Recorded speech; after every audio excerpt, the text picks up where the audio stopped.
Tonight, weapons charges. An alleged shoplifter gets caught with an imitation gun. Vandalism. A gift from Chetwynd to Prince Rupert is damaged. And fined.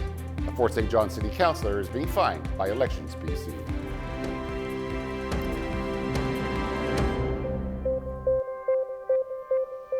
Good evening and thank you very much for joining us. And we begin tonight with a shoplifting suspect in Fort St. John facing charges after allegedly carrying an imitation firearm into a grocery store. The arrest took place Monday following a report of shoplifting at a Safeway on 100th Street. When police arrived on the scene, the suspect was already in custody of the store's loss prevention officer. Mounties then conducted a search of the suspect and allegedly found an imitation firearm. Fort St. John police saying if the gun had been used, it would have quickly changed the dynamics of the situation. Dylan Skerrick is facing a number of charges, including theft under $5,000 and possession of a weapon for the dangerous purpose. Skerrick remains in police custody. His next scheduled court appearance is May the 29th. And after a report of a stolen bike, police in Fort St. John say they've recovered $1,200 in stolen merchandise. Last Friday, RCMP arrested a woman on 98th Street and 104th Avenue after she was spotted on a stolen bike. She was taken into custody after police discovered she also had 2 outstanding warrants. Officers then found a garbage bag full of unopened merchandise, including perfume. They say it was allegedly stolen from a nearby store. The woman was released from custody pending a court date. The RCMP say more charges may be coming as the investigation continues. Well, a gift from the district of Chetwynd has been damaged. Just days after a chainsaw carving was given to the city of Prince Rupert, it's been vandalized. The carving is called the Survival of the Fittest. It was given to the city of Prince Rupert at the North Central local government meetings in May. The piece highlighting wildlife from the area was installed last week near the city's hospital. The wing of the eagle was cut off. City officials are assessing the extent of the damage and will be working with the artist to determine how repairs can be made. In the past year, Chetwynd has provided similar gifts to Dawson Creek, Tumbler Ridge, Fort St. John, and Smithers. After a number of recent hospital diversions across BC, including Dawson Creek and Chetwynd, the BC Rural Health Network is calling the situation a crisis. Now the network is suggesting paramedics or physician assistants could provide reduced care at an ER when a doctor or nurse is not available. Obviously, we can't do all of the things a physician can do with a paramedic, but we can do a lot more than having a close sign on a door. There's growing worry that lives are being put at risk over the lack of emergency health care in some BC communities. Last year, Chetwynd saw 26 hospital diversions. So far this year, the town of Lillooet has seen over 30. A city councillor from Fort St. John has been fined by Elections BC. Trevor Boland has been ordered to pay $650. He ran as an unendorsed candidate in the 2022 civic election. Boland was allowed to contribute up to $2,500 to his own campaign. Elections BC said he overspent his limit by close to $1,400. Boland said he reused signs from his 2018 campaign but didn't report the cost once again. During the election 3 years ago, he paid the money back but was still fined. Boland says he doesn't agree with the decision because he didn't accept campaign contributions from the public.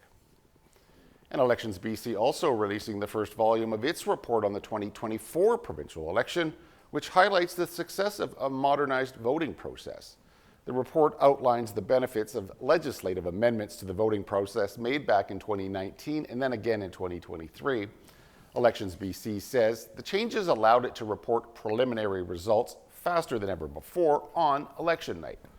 The new process also led to a record low number of absentee and mail-in ballots that needed to be counted after Election Day. The 2024 election transformed the way that elections are administered in our province. We successfully modernized the voting process to serve voters better, and a record 2.1 million voters voted in an election that was accessible, free, fair, and secure. Elections BC also says they found several false online narratives during the 2024 provincial election that tried to discredit the integrity of the voting process, and they add many of which originated from outside of British Columbia. The final volume of the report will be published in the fall and include recommendations for legislative changes. Well, those working for minimum wage in BC can expect to see a small bump to their pay stubs by the end of this week. The province announced a 45-cent increase to BC's minimum raise, raising the total to $17.85 per hour. According to the province, wage increases happen automatically every June to account for the previous year's average inflation rate. In the last decade, BC's minimum wage has risen by $7.40 an hour. Uber is officially expanding its service to the entire province. Starting today, all communities across British Columbia will be able to take advantage of the company's ride-hailing services. It comes more than 5 years after Uber first launched in Metro Vancouver. The company is offering a $500 incentive for eligible drivers who complete at least 10 trips within the first 4 weeks. Previously, the company only provided services in Metro Vancouver, the Fraser Valley, Greater Victoria, and Kelowna. To the ongoing labor dispute at Canada Post now, today the two sides returned to the bargaining table, with the company saying it's made its final offer. CTV's John Musselman has the latest. Operations continue today at Canada Post. We just don't know for how long. Both the union and the company were back negotiating in hopes of averting a work stoppage. Canada Post says it has presented its final offer. Here's a look at some of the details. Employee signing bonus of $500 to $1,000, a cost of living allowance, compulsory overtime removed, 6% wage increase in year 1, 3% in year 2, and 2% wage increases in year 3 and 4. The union was in a legal strike position last Friday, but it delayed it to hopefully work out an agreement. It did issue an overtime ban to its members.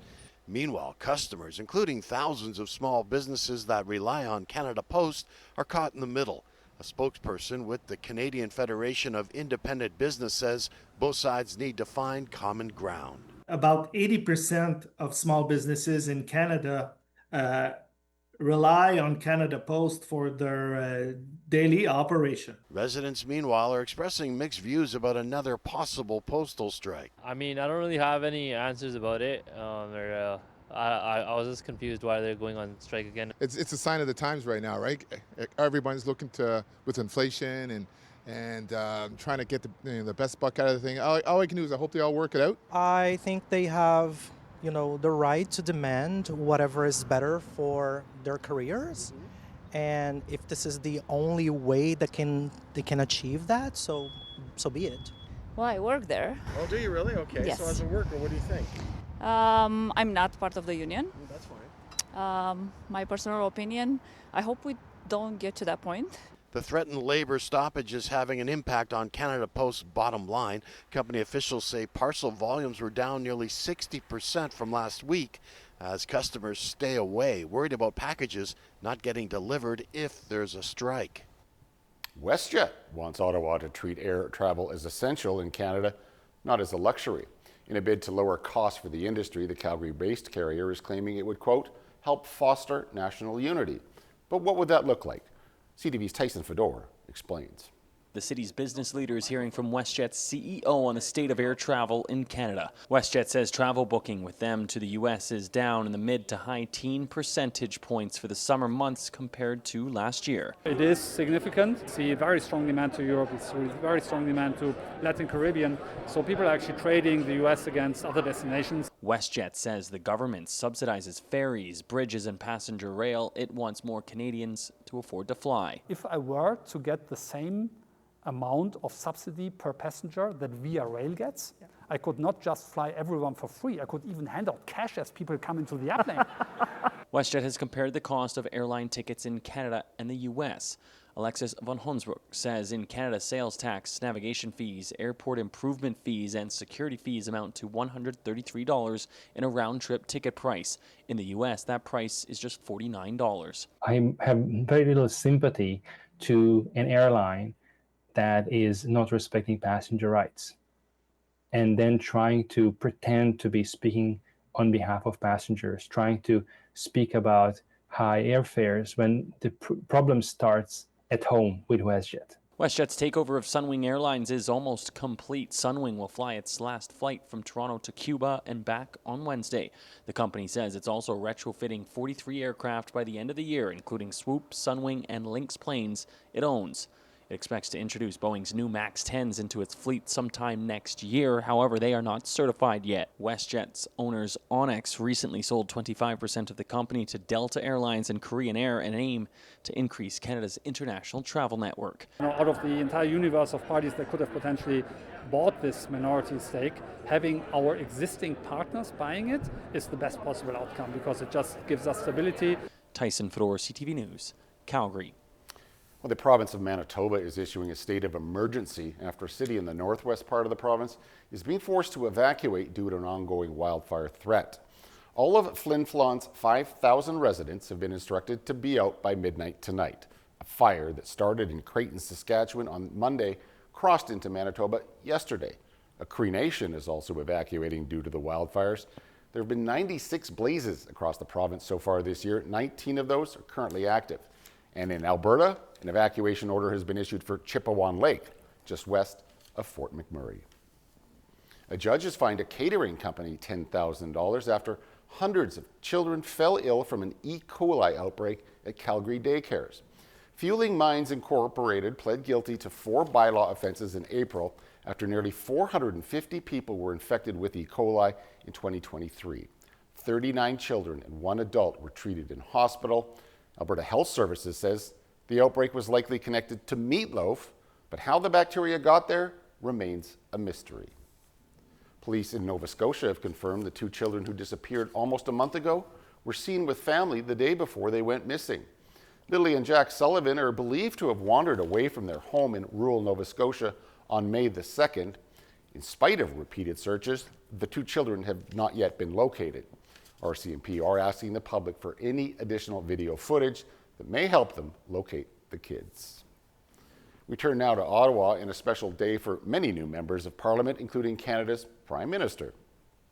The PM said undoing the damage of the last 10 years would require great speed, but he's not going to table a budget for 6 months. If he's the man with the plan and the guy you hire in a crisis, why won't he table a budget before he goes on summer vacation? The right honourable Prime Minister.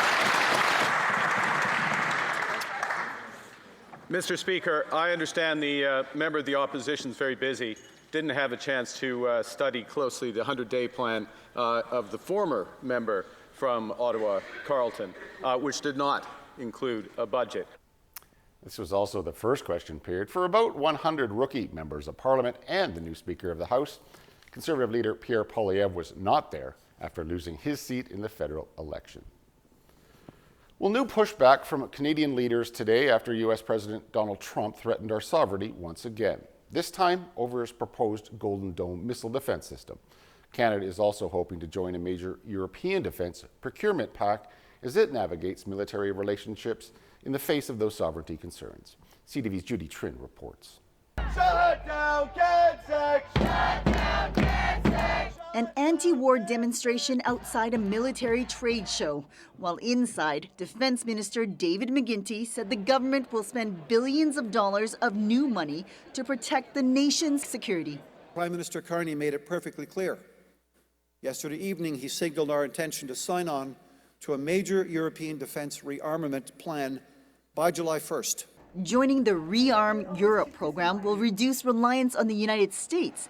Canada buys 75% of its military equipment from the Americans. This right here, the Golden Dome for America, is a game changer. President Donald Trump taunted Canada again to get support for a new missile defense system. To be part of the Golden Dome will cost $61 billion, but will cost $0 if they become our cherished 51st state. It's outrageous. It's absolutely unacceptable. We're a sovereign nation, and that's not for discussion or negotiation. He just wants to stir the pot and cause trouble. Are you considering Trump's offer? Comments ignored by the Prime Minister, but McGuinty says Canada is discussing partnerships with the U.S. and the Europeans. We're continuing our discussions with the White House. Minister LeBlanc was there this week. We're continuing our discussions with the Europeans. Trump's former Secretary of State says he's not sure what part the Golden Dome will play in trade negotiations. I don't know if it provides leverage or for whom that leverage might be, But it is absolutely imperative that we do this together for geographic reasons. Canada is spending about $40 billion this year on defense. That's only 1.37% of its GDP. The country won't hit its 2% NATO target until 2030. Adding more pressure, at its next annual meeting of leaders, the military alliance is expected to increase its target to 5%. McGuinty will meet with other NATO defense ministers next week. The minister will not say if Canada intends on pushing back against the new proposed 5% target. Judy Trin, CTV News, Ottawa. All right, please do stay tuned. I'll be right back after the break with weather.